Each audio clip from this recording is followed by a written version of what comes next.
because I sometimes claim, a little bit tongue-in-cheek, to be able to foretell the future based on what has happened in the past and the present.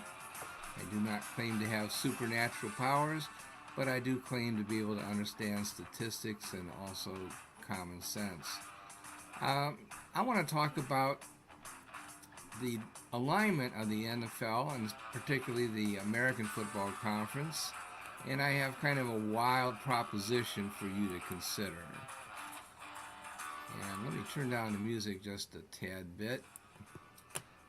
And I want to propose to you that what we might consider doing is to,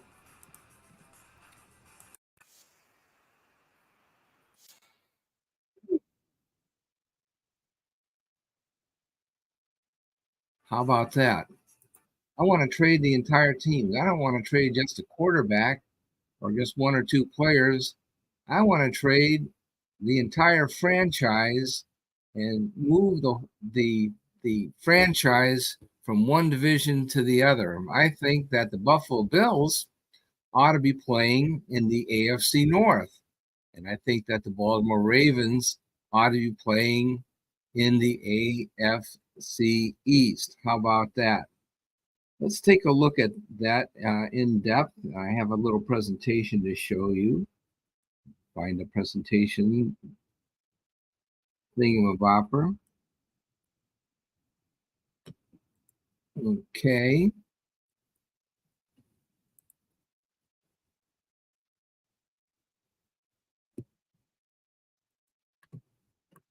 And share screen, slideshow from beginning.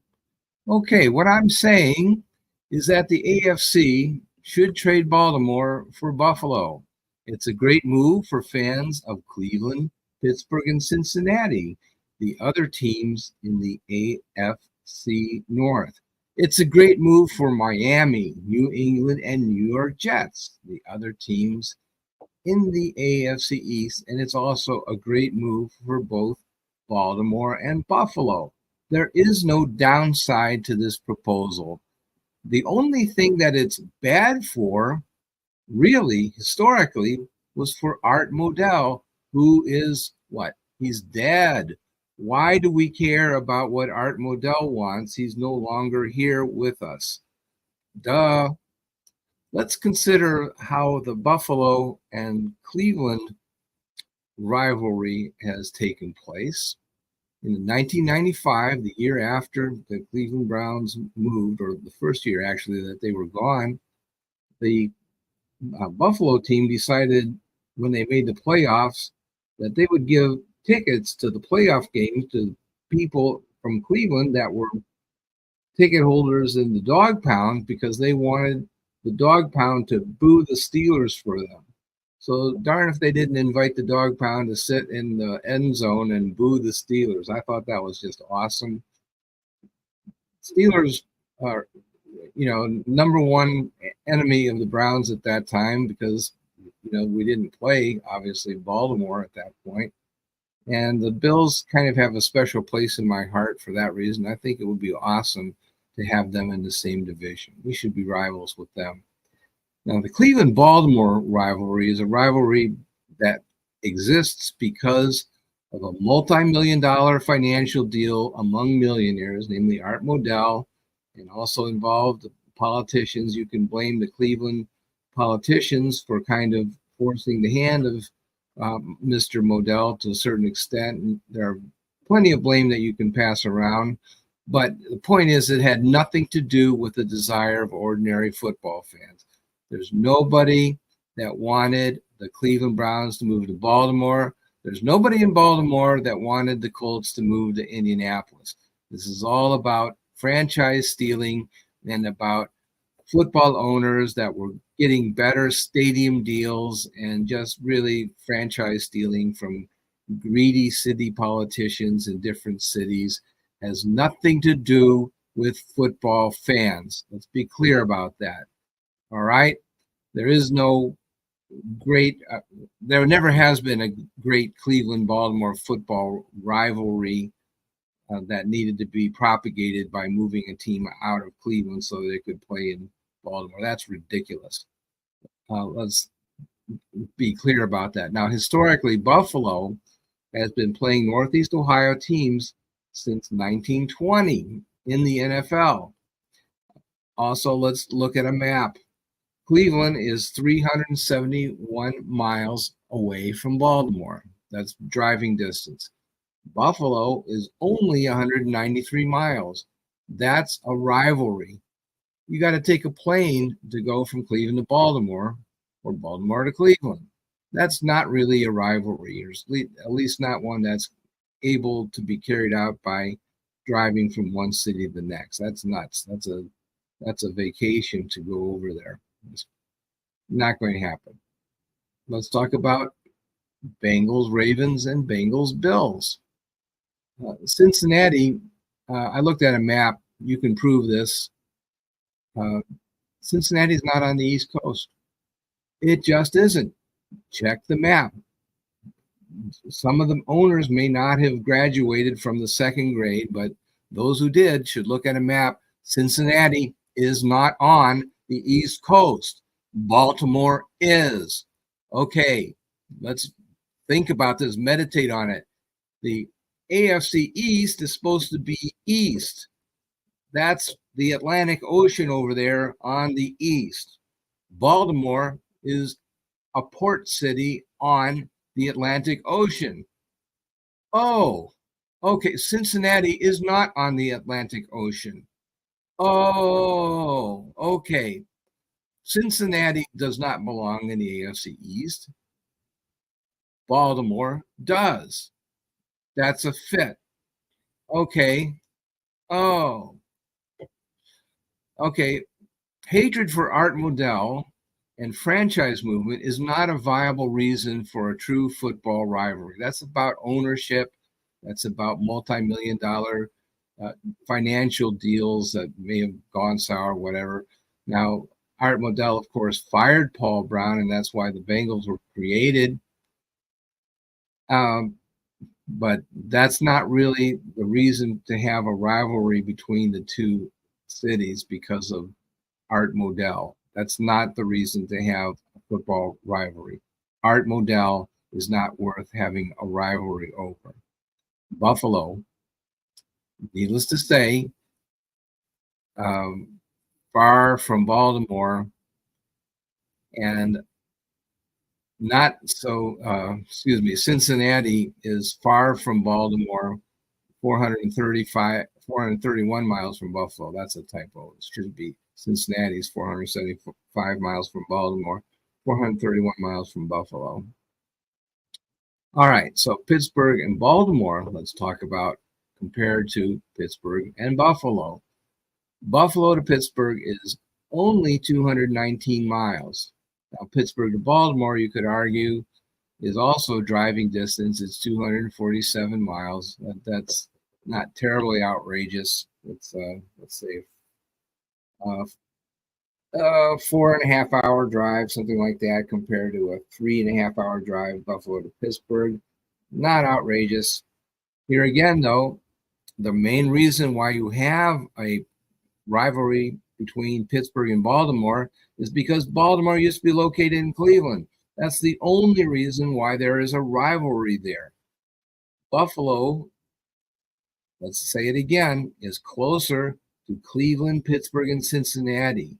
Baltimore is farther away from all three cities, and it's only driving distance to Pittsburgh. That's it. It's not driving distance to Cleveland, not driving distance to Cincinnati. This is a stupid move. Let's talk about the other division. Now, if you're a New York Jets fan, would you rather play Baltimore all the time, or would you rather play Buffalo? Well, you could say that, hey, New York City's in the same state as Buffalo. New York City, New York, and also Buffalo, New York. But it's 396 miles from New York City to Buffalo. Or you could say that, oh, well, really, we think we're the East Rutherford, New York Jets. But, you know, that's not really where the fan base is. Let's get serious. It's the New York Jets, okay? We just have to go outside the city in order to go to the football stadium. But Baltimore is only 187 miles from New York City. That's a rivalry. That is a rivalry. Hello, hello, hello. Huge rivalry between those two cities in baseball. Yankees versus Orioles. There's also a history between the NFL Baltimore teams, the Jets versus the Baltimore Colts. That rivalry doesn't transport to Indianapolis just because some, can't even say the adjective I want, but some millionaire moved the Baltimore Colts to Indianapolis. No fan wanted that to happen, but it did. The Jets and the Ravens are East Coast teams. Buffalo is not on the East Coast. Oh my goodness. Did we forget to look at a map? Did the owners not pass the second grade? My goodness.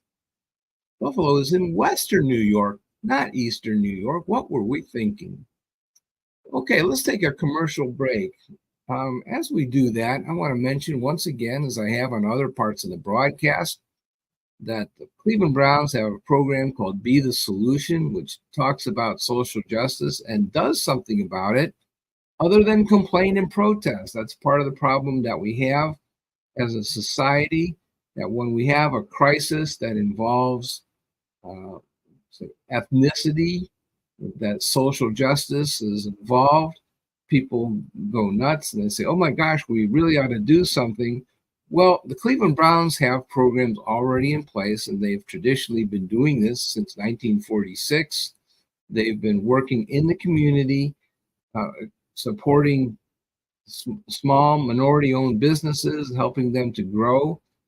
And Andrew Barry has organized a number of groups, and you can probably find one that you would be comfortable with, depending on your political ideology, whether you're a Democrat, Republican, or whether you support Attila the Hun or whatever it is. There's something there that you would like. And one example that I thought was kind of cool is that they have a program to jumpstart small businesses, a small business impact program. And they had small businesses that pitched their business plan kind of like the Shark Tank TV show, and the grand prize winner won $10,000 to go towards their business, and other participants also walked home with a financial reward. So that was kind of a cool program. Okay, so we've got a few seconds for our other sponsors that finance our show to sell products. So buy all that stuff and make us rich. Thank you very much. And let's move on. Let's talk about the Miami-Baltimore rivalry. Historically, there's been a rivalry between Miami and Baltimore ever since the days of Don Shula. He started out as a coach against Baltimore. Remember, the Browns beat Baltimore and Don Shula in 1964 to become the world champions of the NFL. That was the Baltimore Colts, Don Shula's Baltimore Colts. Then Don Shula went to Miami, traded for Paul Warfield from the Cleveland Browns, and that was that. That's how the Miami Dolphins got to win a couple Super Bowls. By the way, who was the GM that made that trade? Oh, it was the owner of the Browns, Arthur Modell, acting as his own general manager. What a genius. We ought to vote him into the Hall of Fame for being such a genius general manager, shouldn't we? Goodness, this whole thing is all about Art Modell. The whole reason why Baltimore is in the AFC Central was so that Art Modell could complete his legacy of playing against Pittsburgh and Cincinnati. I don't think that's a viable reason to maintain this geographic non-rivalry to propagate the legacy of Art Modell. Art, look, you can look it up. Art's not alive anymore. Come on, this is crazy. But okay, in fairness, Buffalo also has a traditional AFL rivalry. Both Buffalo and Miami are traditional AFL rivalries since before the merger in 1970. Neither team is within driving distance, but there are plenty of snowbirds from both cities that can be found in Florida. Still, Baltimore is East Coast, Buffalo not. Buffalo is a city that has an economy more like Pittsburgh's or Cleveland's or Cincinnati's. Let's face it, Buffalo is not East Coast. It just isn't. It is not East Coast. Look at a map. It's not East Coast.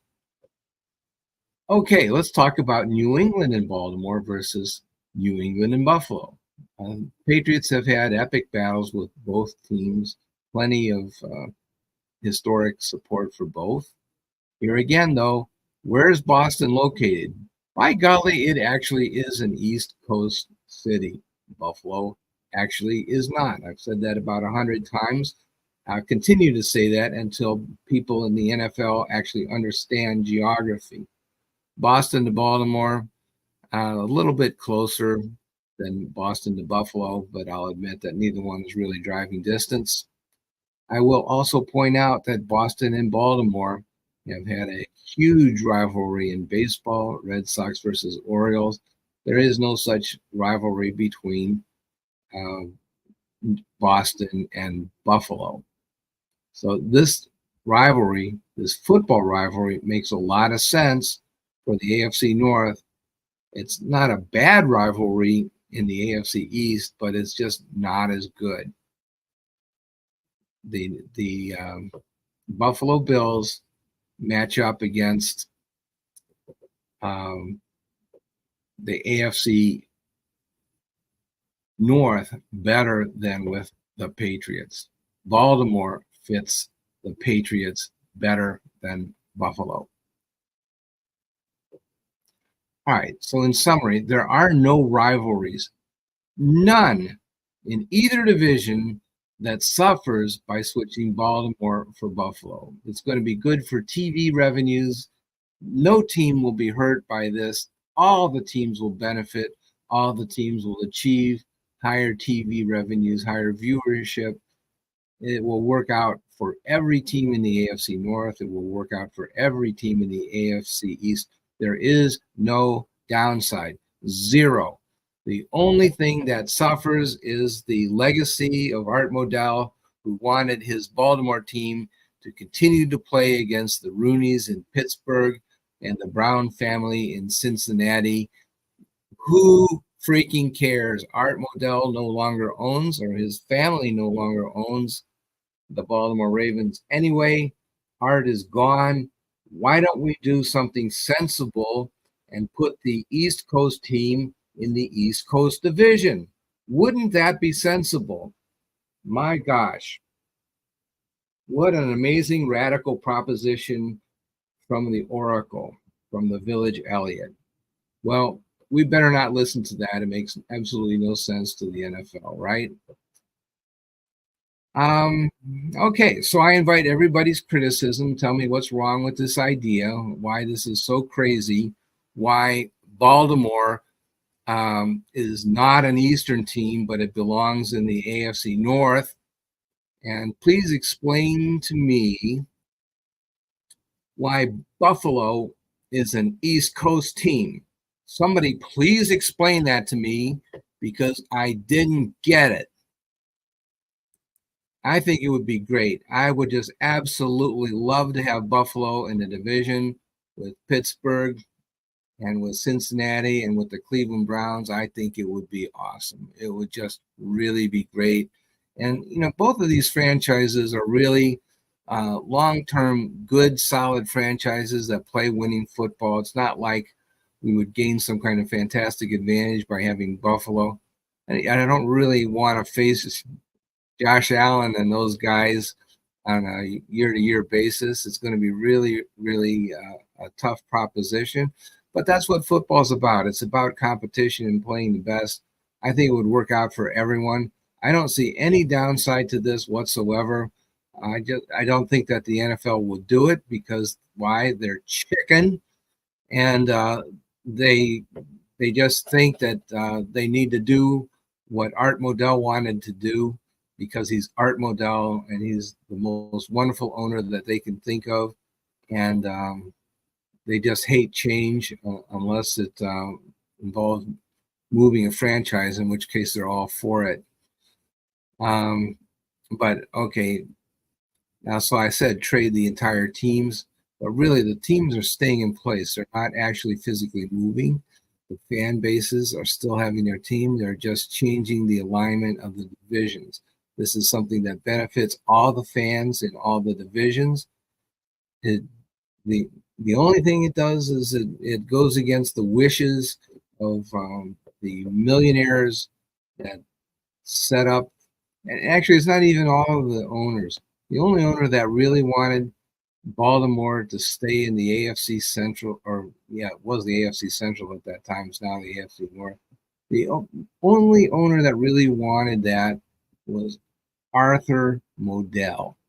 That's it. But Arthur isn't here anymore. So why are we still beholden to that wish? That makes absolutely no sense. That is dumb. DUMM, dumb. And with that, I'll bid you adieu. God bless you all, and I'll talk to you again soon.